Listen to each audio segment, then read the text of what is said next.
BPFनि समाव लावथि लायै लायै गसाइगावआव BPFआ सिन्डिकेट खालामदोंमोन। बिसिबां मानसिफ्रा लावथि लायै लायै ड्राइभारफोरखौ बुयै बुयै बिसिबां फैसा लाखिदों हो बेखौथ' बयबो उन्दै उनला गथ'फोरनावबो सों दाबो मोनथिगोन बिसोर।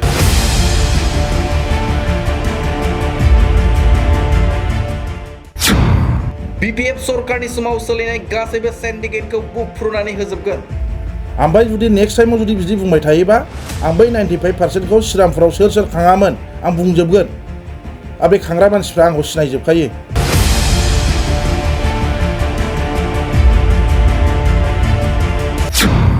हाग्रामा महिलारि इसोर नामा जे हाग्रामा बुंनायानो गासैबो जाजोबनो। हाग्रामाया मा इसोर नामा जे बे जे खोथाखौ बुङो बे गासिबो सैथोजोब नामा?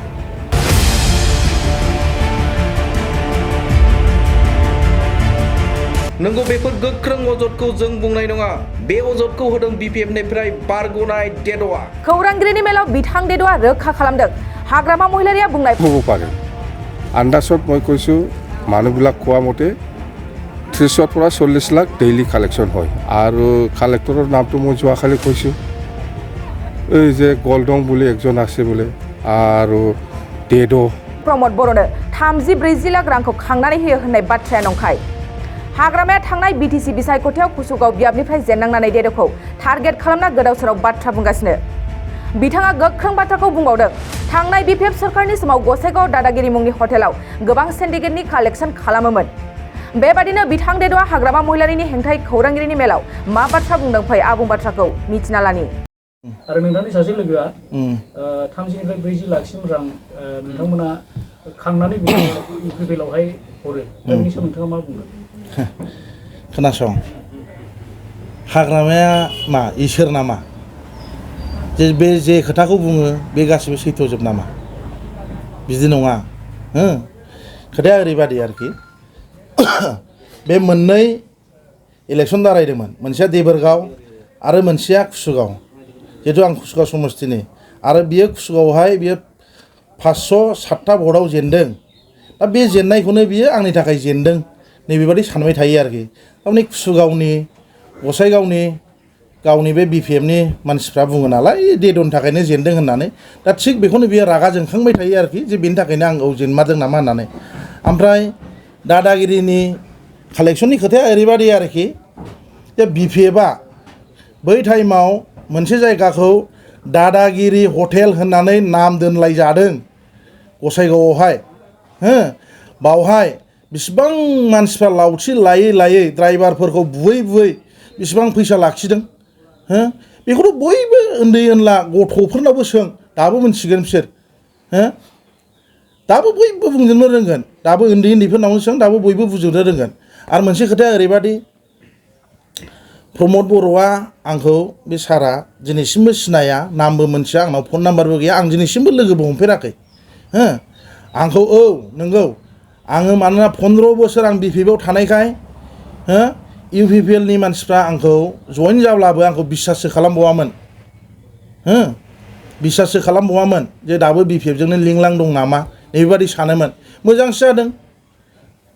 मोजांसो जादों आंथ' होनगोन मोजांसो जादों। दिनै आंखौ क्लससिनसो बानायनानै होदों आंथ' मोजांसिनसो जादों होनगोन।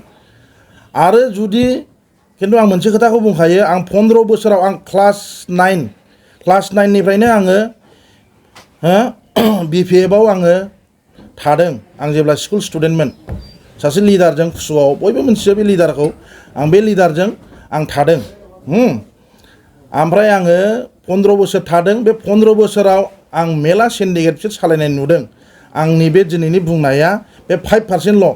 जुदि नेक्स्ट टाइमाव जुदि बिदि आंगि मांगि बिदि जुदि उल्टा सिदा जुदि आंखौ बिदि कालेक्शननि माबानि हेन टेननि जुदि होनबाय थायोबा खिन्थु आं श्रीरामपुराव गोदो BPFनि गभर्नमेन्टआव श्रीरामपुराव सोर सोर कालेक्शन खालामामोन सोर मानसिया खालामा हो क'क्राझारनि सोर मानसिया खालामा हो गसाइगावनि आं खाबाय बे आंनि बुंनाया दा बे 5%ल'।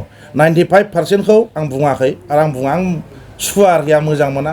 ओमफ्राय फुर्तियाव थाग्रा मानसि जाग्रा लोंग्रा मानसि हो ओमफ्राय फुर्तियाव थाग्रा मानसिसो। दाख्लैबो आं गहपुरावसो दंमोन बेबादि आंखौ होनबाय थायोबा हाग्रामाया आं गहपुरावसोमोन बैसागु जादोंमोन आङो।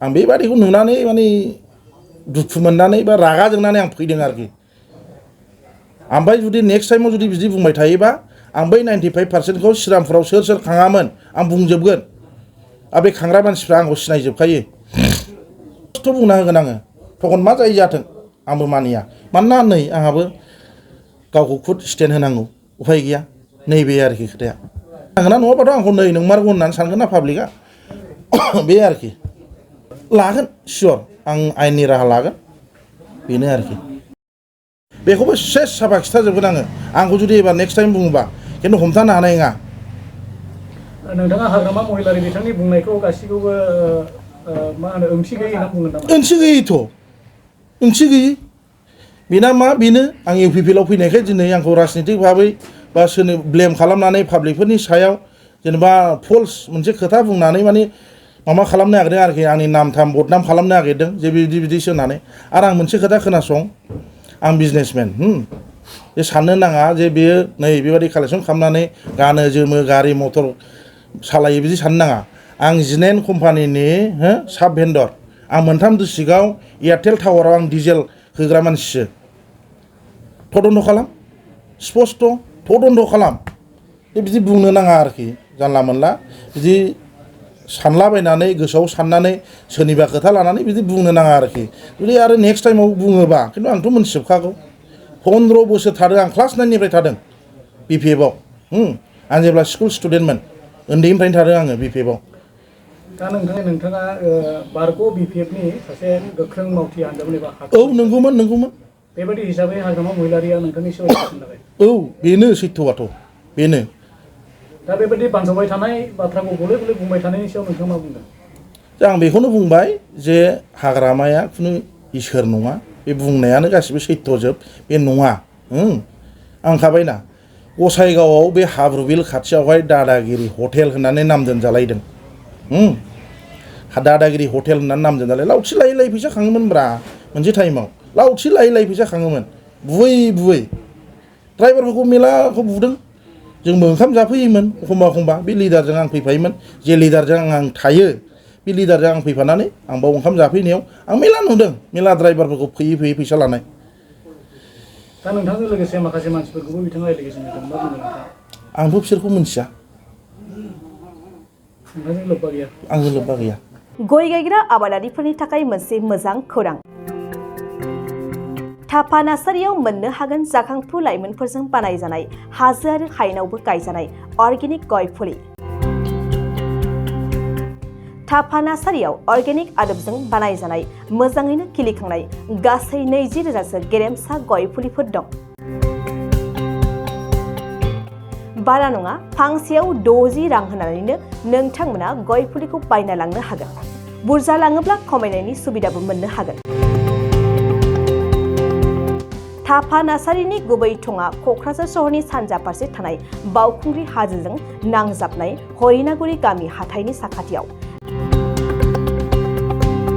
बे अर्गेनिक गय फुलिफोरखौ लांफैनोब्ला नोंथाङा 8011837272 नङाब्ला 9707460226 जानबुं अनजिमायाव थोंजोङै जगाजग खालामहरनो हागोन